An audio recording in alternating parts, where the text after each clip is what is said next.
Haere or Habantes. It's Cousin Leonid here with another Lenten video, and a massive shout goes out to my very good friend, Dr. Esteban Otongo. And today we're going to be talking about Matthew 8:20. And the reason for the photo there today is very simply that I'm running out of varieties of icons to show off Matthew. So I thought I'd show something that is very familiar with the idea of following, which is apparently what this verse is about. And we'll soon find that out. Without further ado, then, let's have a look. So let's have a look. And all right, so katamatayon, so it's according to Matthew 8:20. So we've got Nestle's edition from 1904. That just means that he was re-editing what there is. There are several versions that you can see on Bible Hub in the Greek, and you can of course find lots and lots of different translations, but our entire point is just to see how the translation works ourselves. So the context is that someone has come and said to him, a teacher of the law has come and said, teacher, to Jesus, teacher, I'm ready to follow you wherever you go.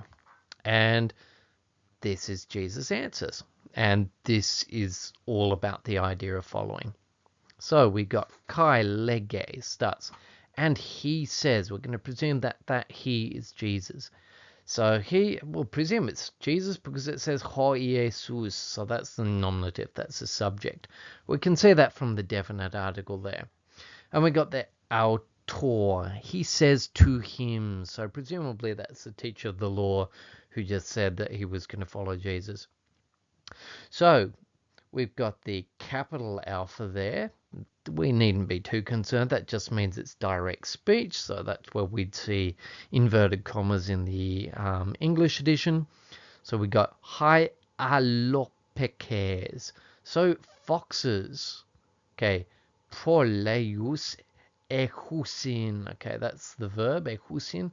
Have holes. So presumably have their own holes.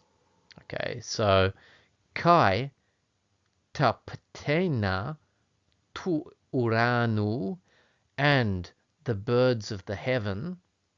Okay, now that doesn't mean the birds that live in God's land far away. That means birds that fly in the sky. So birds are usually associated with the heaven because that's where they fly. They're usually far above us in our normal pursuits. Okay, so kataskenoses, they have their nests. So the birds of the heaven have their nests. Okay, so notice the kai. That is showing that they're equivalent. Maybe in classical Greek we would have tekai instead, but it doesn't really matter. Okay, and the point here is that this is going to reach Jesus' point here. So hod there, but the Son, ho-huios. We've seen huios before.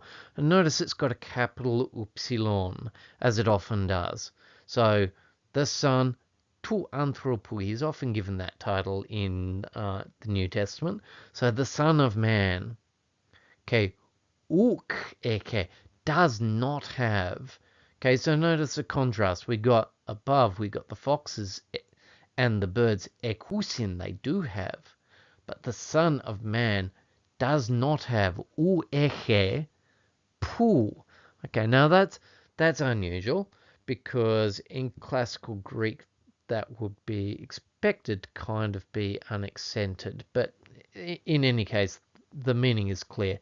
Does not have anywhere. Okay, kline ten kephalen. He might lie his head. Okay, great. So once more, let's go through it quickly.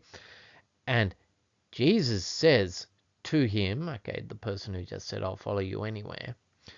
The foxes have their holes, presumably their own holes, and the birds of the air, let's say the air rather than the heaven, but you could say either, have their nests, but the Son of Man does not have anywhere to rest his head.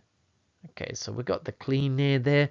That ending there is going to be subjunctive. We might have another lesson where we talk about what the subjunctive is and why and when we use it.